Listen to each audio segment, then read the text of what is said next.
முக்காலமும் உணரக்கூடியவன் பாண்டவர்களில் யாரு? சகாதேவன் இல்லையா?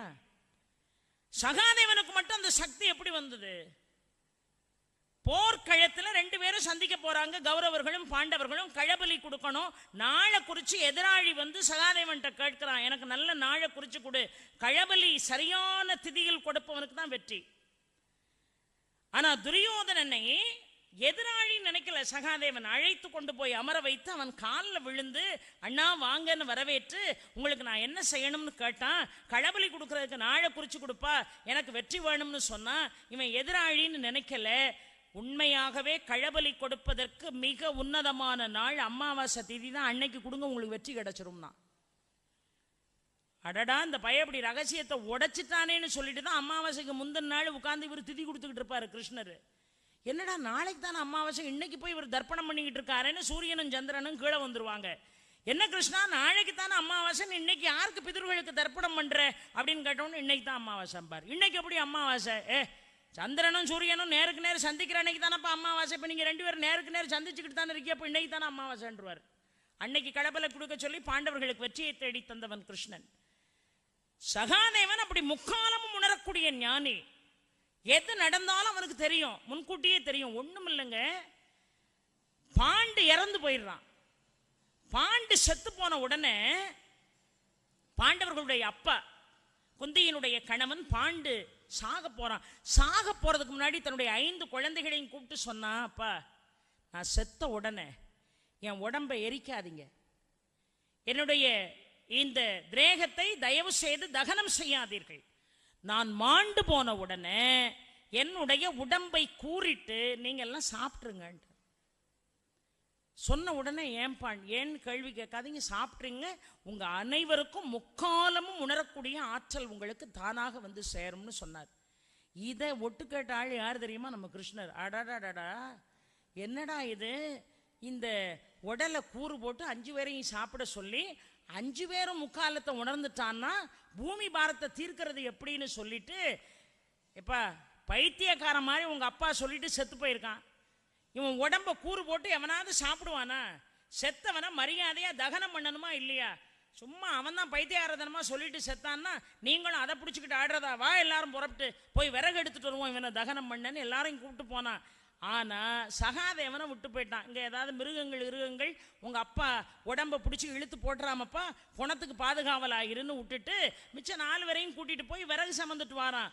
4 பேர் விறகு கொண்டு வந்த மாதிரி கிருஷ்ணனும் விறகு சமந்துக்கிட்டு வாரான். இப்ப தலையில வச்சு விறகு சமந்துக்கிட்டு வாரான்.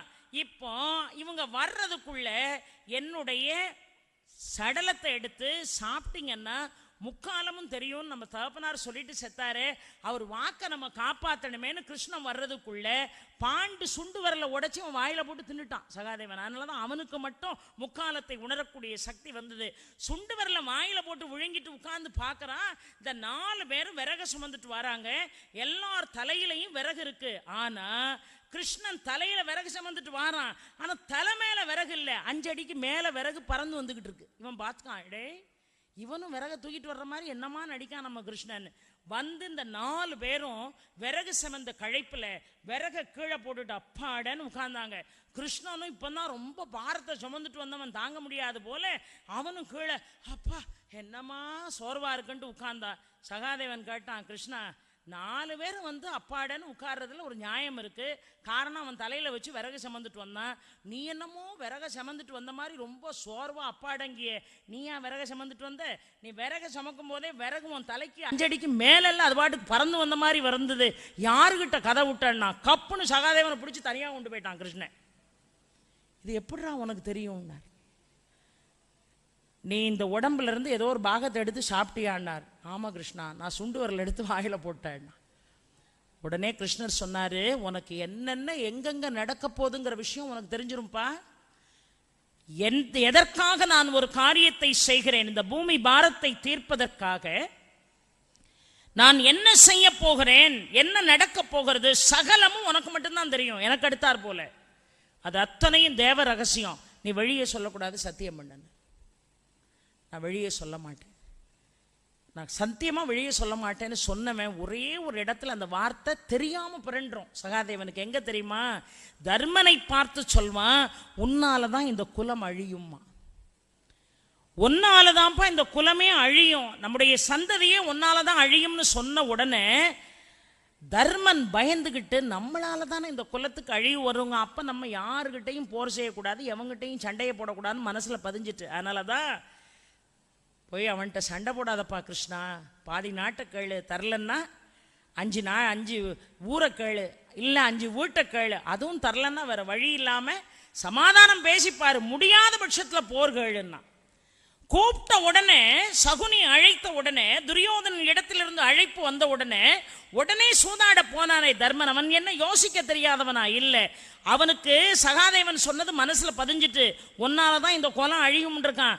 இப்ப இவன் தாயக்கட்டை விளையாடுறதுக்கு நம்மளை கூப்பிடுறான், நம்ம போகலன்னு சொன்னா இதை வச்சே ஏதாவது சண்டை நம்ம மூலமா புறப்படக்கூடாதுன்னு வேற வழியே இல்லாம புறப்பட்டு போனான். ஆனா அழைப்பு விடுத்தானே, துரியோதனன் அழைப்பு விடுக்கின்ற பொழுது ஒரு கணம் யோசித்து கிருஷ்ணர்கிட்ட ஒரு பர்மிஷன் கேட்டிருந்தா அந்த பிரச்சனையே இல்லை. ஆனா கிருஷ்ணன் அந்த நேரம் துவாரகையில சால்வனோடு, சிசுபாலனுடைய சிநேகிதன் சால்வனோடு போர் செய்து கொண்டிருக்கிறான். அதனால கிருஷ்ணன்ட்ட பர்மிஷன் இல்லாம இந்த 5 பேரும் புறப்பட்டு போயிட்டாங்க. கூட துரோணர் போறாரு, கூட பீஷ்மர் போறார், எல்லாரும் போய் அந்த சூதாட்ட கழத்துல உட்கார்ந்து இருக்காங்க. தர்மனை அவன் சூதாடும்படியாக அழைக்கிறான். சூதாட்டத்திலே தர்மன் எப்படி எதையெல்லாம் இழந்தான் என்று நமக்கு நன்றாக தெரியும்.